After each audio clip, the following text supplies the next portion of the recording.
Hello, everyone. This is Poonam Sagar. And when we meet each other, the first thing we ask is, how are you doing today? And then we say, oh, I'm well. So this is all about wellness, how you feel. The first thing when you wake up in the morning and you step out of bed, how do you feel? Do you feel well? Do you feel that internal feeling of harmony between your physical and your mental and spiritual self? And if there is any disconnect, this event is for you. Today, we are very privileged to have with us Divya. Divya Hi. is a coach and she is a wellness coach. Hi, Divya. Welcome to this event with us. And Thank I am very, very happy to have you here. And I just wanted to give a very small introduction to you. So, Divyha Bhojwani is a personal development coach who empowers others to master their lives by mastering themselves first. Her goal is to help them lead a more balanced, fulfilling, and peaceful life. Having had high functioning anxiety, she now inspires and guides others to take charge of their lives by reframing mindsets and reshaping behaviors through personal development. So, Divya, tell us, when did you start this? thank you first and foremost for having me here. I really appreciate it, and I'm so touched for being here. And that was a beautiful introduction. So how I first got started was literally because of high functioning anxiety. So all my life, I did not realize I was operating with anxiety. What high functioning anxiety means is you are able to do all your day to day activities, you're able to take care of your responsibilities like a champion, but with anxiety. So we're unaware that my stomach would feel jumbled up, my mind will be all over the place, my health, I would be unhappy, my perception would be all over the place. So despite being able to achieve, despite being able to complete my day to day, I was unhappy. I was unfulfilled. Despite having a very supportive circle, great family, great background, I was still unhappy. I was still unfulfilled. I was still feeling like I needed to do the next best thing. I was not whole. So when COVID struck, I think we all had the opportunity that we were forced to look within. We were forced to look what's going on that's troubling us so much, and we were all forced into this anxiety. So when I had high functioning anxiety plus the COVID anxiety, it was like a volcano. So the first thing I just did was literally a meditation. And as and when I had the opportunity, I learned that there was actually 6 areas of life that we need to be taking care of. There are so many ways to take care of those things, and these areas need to be prioritized every single day. And that's exactly perhaps why I felt so off, because I was just achieving, but I was not paying attention to everything else that really mattered in my life as well. Hence, when I got into it and I got out of high functioning anxiety and I felt so different, I felt like a different human being. I tell a lot of my, like, to my friends and my family that I don't even recognize who I was before 2020 because of personal development. And that's when I realized there was not enough information, there was not enough support, there's not enough guidance, there's so many puzzles and missing pieces, and that we have to like put it together with patience and time. And so I felt like maybe if I could get into this, start coaching, I would be able to be the kind of support that I never had the opportunity to have. So Yeah. that's how I got into this. So, Divya, you know what, you brought up a very good point about how you wanted to be a coach to help people. And this is a very well known adage where we say that if you want to learn something really well, teach it to somebody. Yeah, Yeah. that's true. And what you're doing is just that in action. And Thank I you. also have some, when we talk about helping others, and coming from a place of empowering ourselves, not only to empower ourselves, but also to empower others, we are creating a movement. And Thank you. that's what I see that you are doing.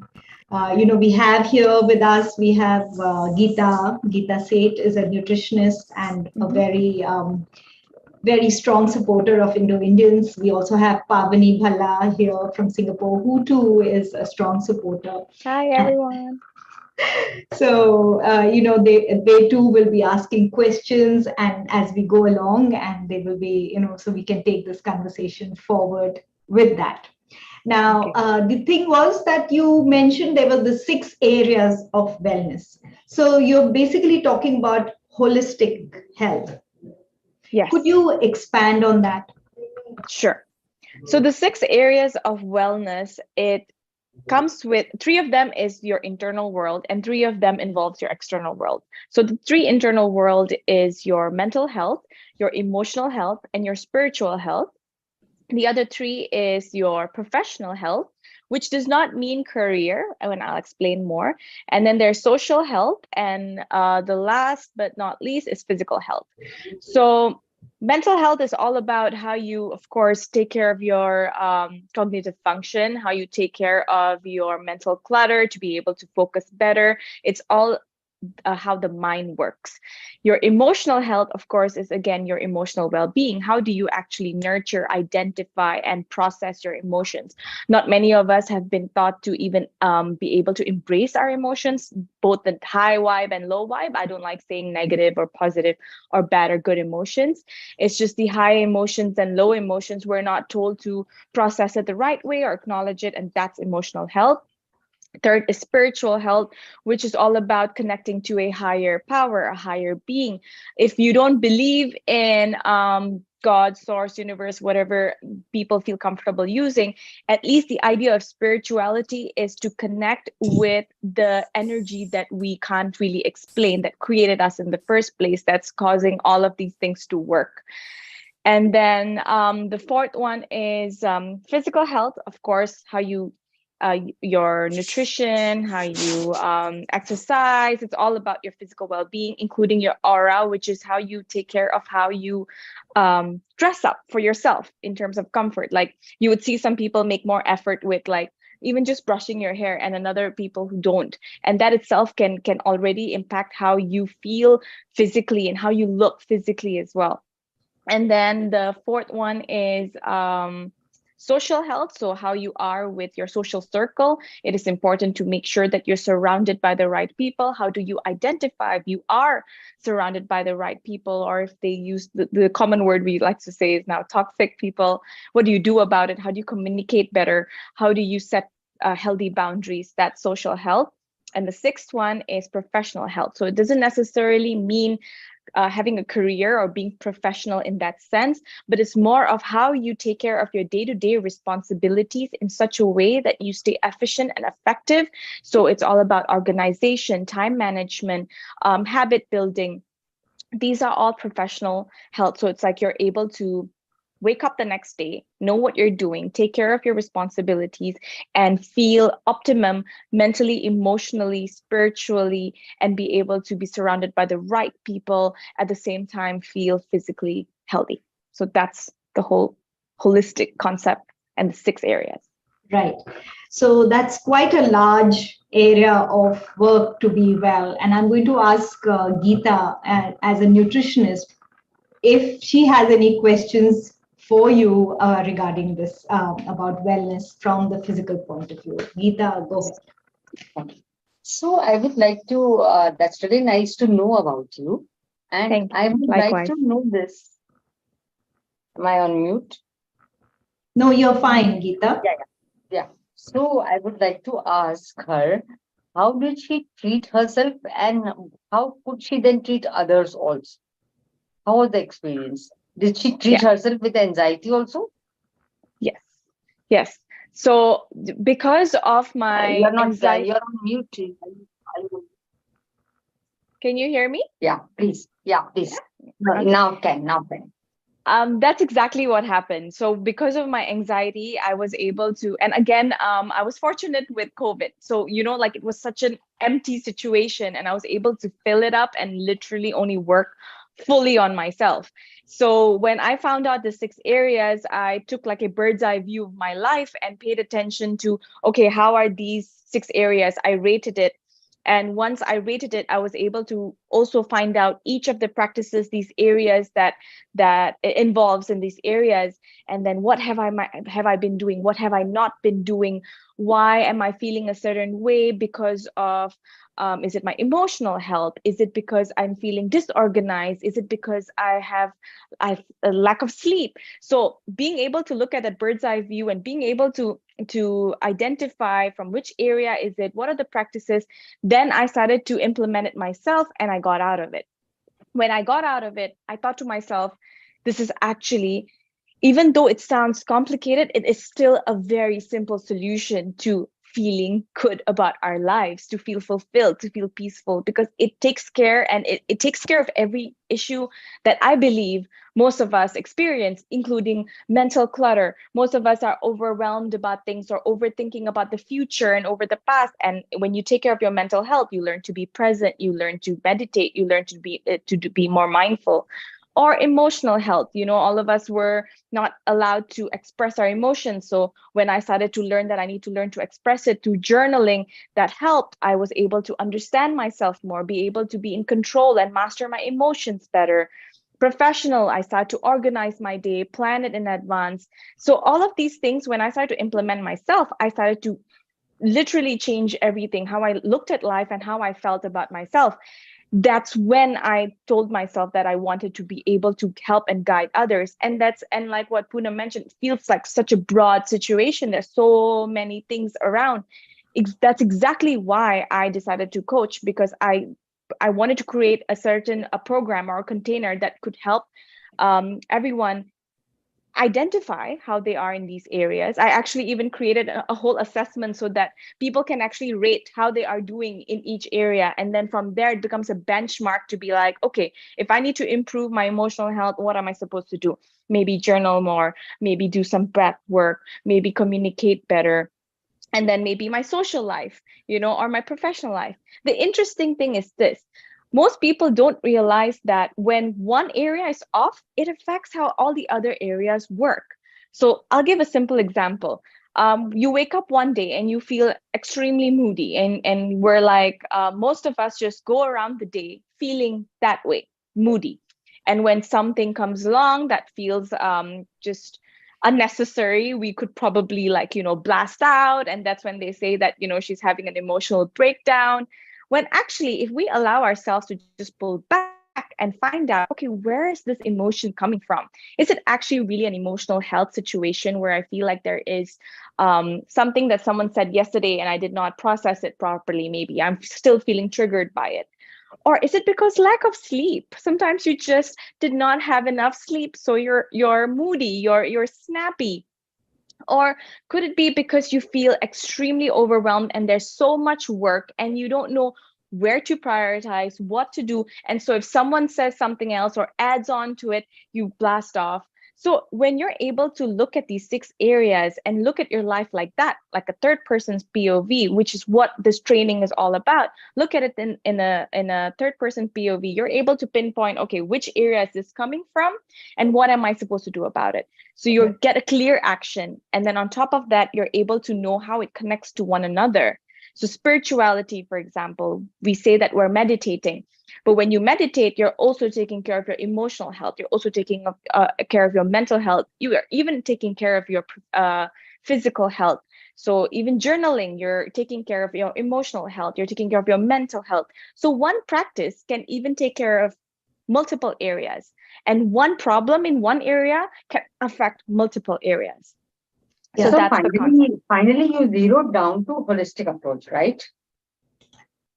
But what Yeah. made you zero down to this approach, and how did you think that this will really be so nice to you that it will not only affect you, also the people you're treating? Why holistic approach was like, why Yeah. you zeroed down there? I just want to know out of the inquisitiveness. So holistic technically means whole, right? The whole scenario. Yeah. So the point is, most of us always only pay attention to 1 or 2 or 3 things, which is either your physical health, but we don't take care of our mental health. We sometimes only take care of our mind and body, but we completely forget about our soul. So this is where the holistic approach comes. And when the 6 areas that we talk about is literally talking about the mind, the body, and the soul. It's talking about the internal world and the external world, which literally makes us whole. So that's how I understood that it's not only how we approach life on the outside, but how we approach life on the inside, and vice versa. So that becomes a holistic approach. What you eat, how you eat, when you eat, what time you sleep, what time you wake up, what time do you exercise? That's body. And then your mind, are you staying present? Are you meditating? Are you doing journaling? Are you brain dumping, means taking out your clutter from your brain into your book? That's mind. Then there's emotional, then there's spiritual. So everything per se is literally what our whole life is all about. And so holistic is whole. So that's how it came about. So, I feel that there are so many people now, even my clients, they are into meditation. And definitely meditation does affect your physical health also. Absolutely. Did that make a difference to you? Did that make a difference to you? Oh, absolutely. Absolutely. After I started meditating, the first thing I realized was my stomach issues started to drop. So I did not realize that I was always having gas and my stomach was just like bloated, and I was used to it. I thought it's just part of my body, how it worked. I didn't realize that that was all my anxiety. So when I started to meditate, that was the first I didn't even feel changes in my life yet, but I suddenly felt my stomach just at ease.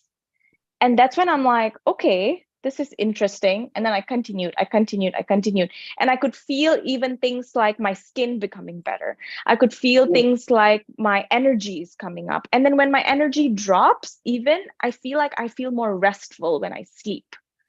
So it's definitely impacted. Yeah. That's very interesting. In fact, you should have some meditation classes also, because there are so many. Definitely, Geeta, we will do that. Thank you for your questions. I'm now going to move on to Pavani. Hi, Pavani. Welcome. Hi, Poonam. Hi, Divya. Hi.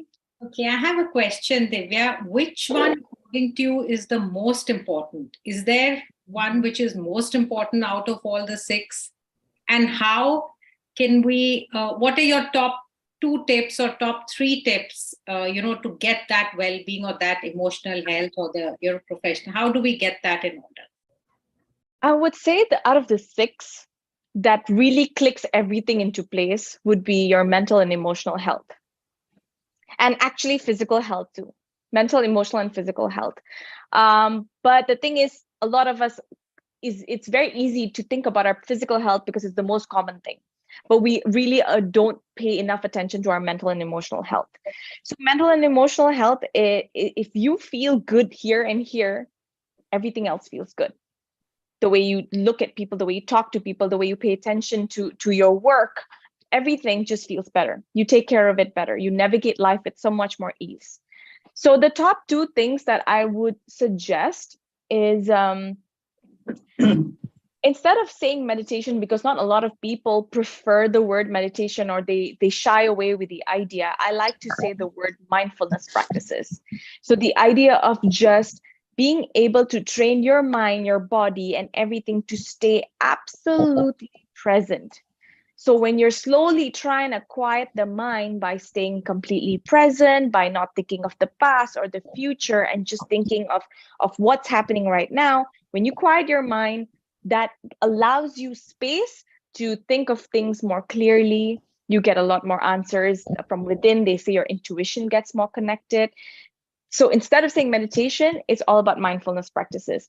Some mindfulness practices can literally be like paying attention to your breath. So when you close your eyes and you just feel your breath in and out. Or if you want to be more fun, what I like to do is I put an alarm every few hours that reminds you to be mindful for that 1 or 2 minutes. So that 1 or 2 minutes, whatever you're doing, stop, just take a breath, feel where you are feeling, activate your 5 senses. That's what mindfulness actually is all about. Try and activate your mind or your 5 senses. So see what you're seeing intently, feel what the surface that you're sitting down on. When you breathe, is there any specific smell, taste, and what are you hearing? Try and activate all of those 5 things in advance. It's tough, but when you do that, you know you're completely in the moment. You're alive, you're in the moment. So that's mindfulness. I really recommend people to start doing it in small increment ways. Number 2 is journaling. So a lot of people get confused. What is journaling all about? Like, how am I supposed to write Dear Diary? It's not exactly about Dear Diary, actually. It's all about just taking out what is going on here and here into paper. When you get to see it out of in the paper, first and foremost, you take it out here. That means you have space in your heart and your mind from unnecessary thoughts and feelings. And then when you get to see it like this, you get to see a different perception. You get to be like, okay, am I actually thinking the right way? Is this emotions even necessary? The point is you're taking it out into paper and you are golden. You get to see things in a much different point of view. You don't have to write it in a book if it's not something that you prefer. Like some people don't like writing. Some people can type it. They can do a digital journal. You can type it on computer. You can type it on your notes. As long as the point is to get whatever you're thinking and feeling out into a more physical outlet so that you have a first better space, more clarity, and you can look at it from a different point of view. So speaking that's of that, emotional and mental. Sorry, Pavani, something that came to me just when you were talking about journaling, and what came to me was many a time we talk about, when we put it out of our mind and we put it on paper, we have some space in our minds. Yes, Pavani? Very true. No, go ahead. So please go ahead, Poonam. I'll ask after you finish. Yeah. So I like to say it many times that it's like the computer's RAM. If the RAM is all full of background tasks happening, then everything kind of slows down. And the moment all the thoughts that are in your head, the list of things to do, the things that you're feeling anxious about, the things you're feeling bad about, if you were to just download it on a piece of paper, it kind of frees your mind to do other things. Absolutely. I swear by journaling. The first two things, activities or practices that really got me into this was meditation and journaling. When I started doing that, everything else started to come to place. I started to learn more. I started to implement other practices, and then I started to understand the other areas further. Things just came to place as and when I started to get more clarity by doing those 2 practices. Yeah. Yeah, I have a interesting point to make, Divya. So I have this aunt, okay, I'm very close to her. She has been writing a diary all her life. We've grown up as children. Now she's 80 plus, okay, and she's got cupboards full of these diaries. Now the question is, she doesn't want anybody to read her whole life, there in a book. So what do you do? So I mean, get the point. Write it down. So may I say something from here? Yes, please. Yes, so what happens now? There is a research going on in 2 things: in breath work and in journaling. While journaling, they have said that if you actually start writing, and suppose if you want to tell somebody something, and you tell them, instead of telling them, you write it down. After 2 days, you might just change of not telling the person everything. Number 1, this, and number 2, this is helping in the metabolic diseases also. Do you know the autoimmune diseases have started reversing because of journaling and the breath work, because of the breath work. This has become, and there's a research going on. Soon it will be published. So, Pavni, it's not important to share with others. Actually, when you journal, you write it for your own self. You lighten up your own self. It's like talking to somebody, talking to your own diary.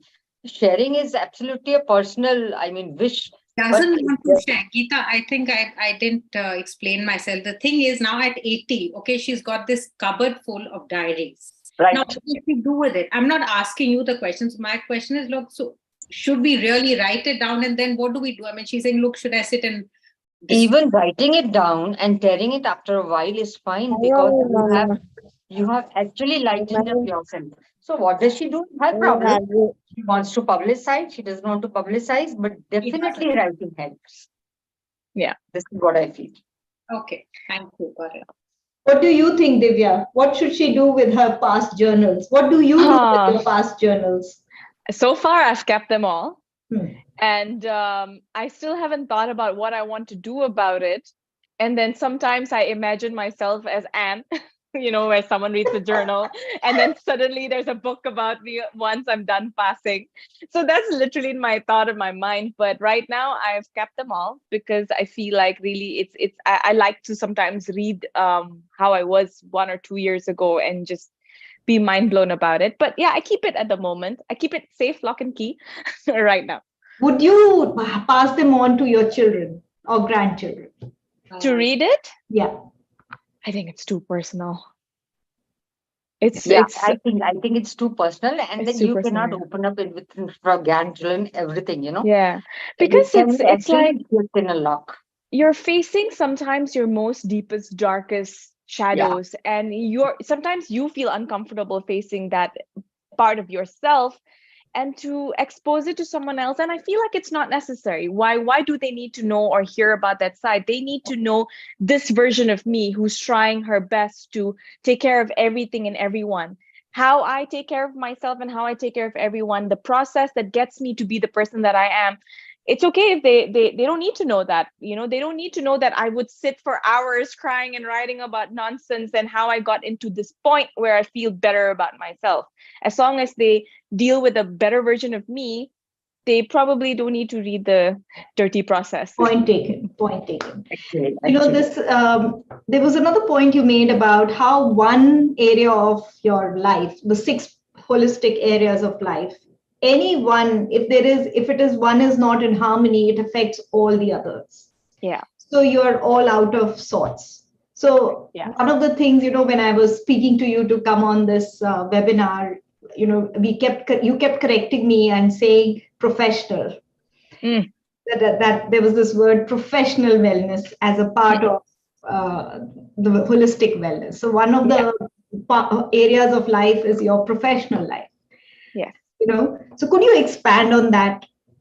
Sure. Professional areas, as I briefly mentioned just now, is more of the way you take care of your day-to-day responsibilities in a way that's very efficient and effective that works for you. It is finding that work-life balance.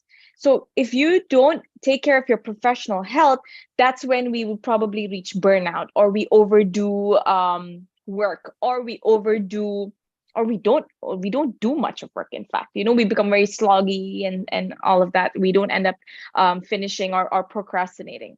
So what professional areas is about being able to see what are your day-to-day responsibilities and be able to organize it in such a way that works for you. That means organizational skills, time management skills, figuring out your habits, making sure that your habits work for you as well, because there are habits that don't. So again, look at a bird's eye view of your life. What are the habits that work or do not work for you? Are you binge watching hours and hours, wasting time, or are you able to use that time to read, or to organize your day, then tomorrow, the next day, or to things like that? And then habit building, organization, time management, and routine. That's the fourth thing. To create a particular routine, a lot of people like to shy away with routine because they feel like it's so rigid, like I cannot wake up and actually do this, this, this, this. So here's the thing. We're not talking about routine that's like, okay, time by time by time you have to follow. No, routine is like your backbone. How you wake up and start the day, it's going to set how you're going to feel the entire day. How you sleep is also going to set how you're going to be the next day. So if you have a morning and night routine that helps you, for example, my morning routine is I wake up, I meditate, I don't use my phone for 30 minutes, I meditate, I have my breakfast, and I journal, and so I put that all in like an hour and a half. That's very sacred. At night, I would watch with my husband, so I do put that as a routine, as a play. I binge watch with my husband. I journal some more. I do some meditation if I do have the time, or some breath work, have some tea, and like just lie and sleep off 30 minutes off my phone before I sleep as well. So what I'm trying to say is, when you have a routine, when you have the right habits, when you have the right organization and time management, you're able to implement all three: work, rest and play into your livelihood. So what I mean by that is, one of the ways is every Sunday I plan my entire week. I try and figure out what goes where, and I plan, okay, I'm meeting my mom and dad, I'm meeting friends, I'm resting today on Saturday. I'm not going to do anything for 2-3 hours. I'm going to the salon because I deserve a little treat. And then work is on Monday, Tuesday, Wednesday, or Tuesday, Thursdays. I will meet only clients. So I plan it much in advance so that I know I am being able to take care of all the 6 areas, of all the responsibilities for myself and for others, and be able to balance the three: working as much as I can in my own capacity, resting, because that's extremely important, and play, which we always forget to do in our day-to-day life. So that's what professional area is all about: figuring out your day-to-days, your responsibilities in such a way, and plan it and balance it in such a way that you get to do everything, work, rest, and play, in the most efficient and effective manner. Right.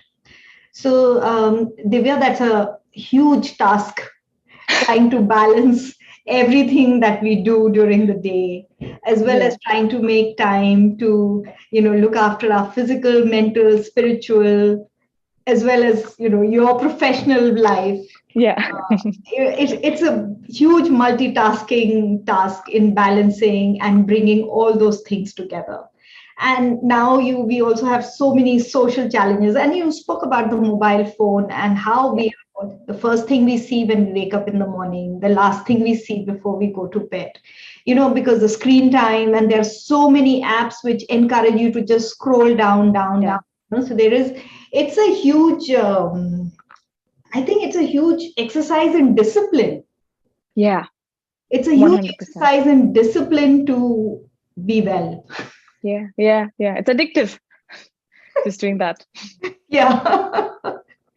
True. So thank you so much, Divya, for sharing your thoughts with us on wellness, and thank you. On being there with us and telling us all about the 6 holistic areas of life, of wellness.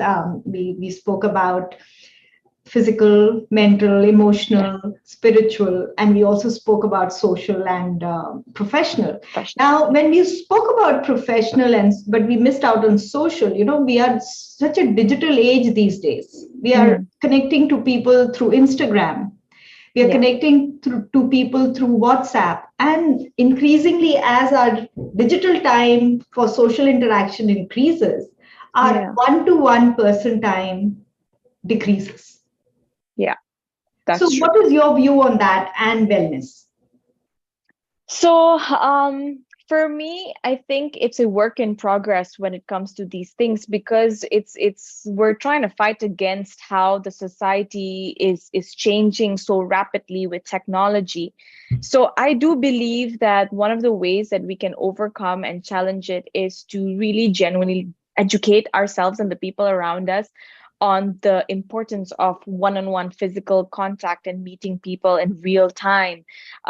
Maybe putting more rules at home. For example, some people will say no use of mobile phone during meals and dinner and lunches. So the problem is mostly youngsters who are like the teenagers who are so into it, and then there's the millennials like us who are like in between, and then the older generation that's trying to keep up. So all three generations are just trying to figure out how to implement technology into their lives, and some of them overdo it. So if we find a way to get all the generations, to educate all the generations to understand and still stand by the idea and the importance of real-time connection, and setting some boundaries, setting some rules, it should help.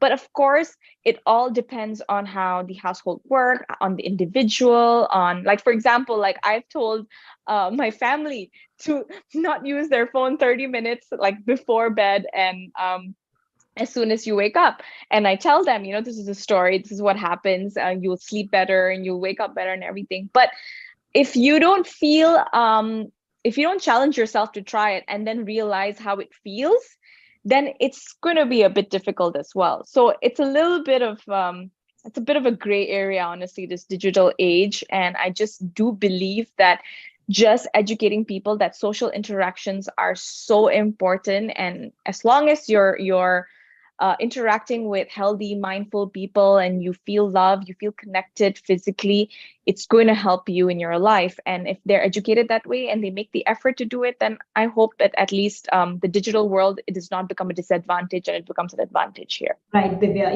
It is it's an irony that we are talking about real-time connection on a digital platform. Yeah. And the True. other thing is, very happy that you've included us in being a millennial. Yes, Geeta and Pavani. Yes, we are millennials. Actually. So, yes, but there is no denying that wellness is something that we need to feel from within. It's an inside out Absolutely. story.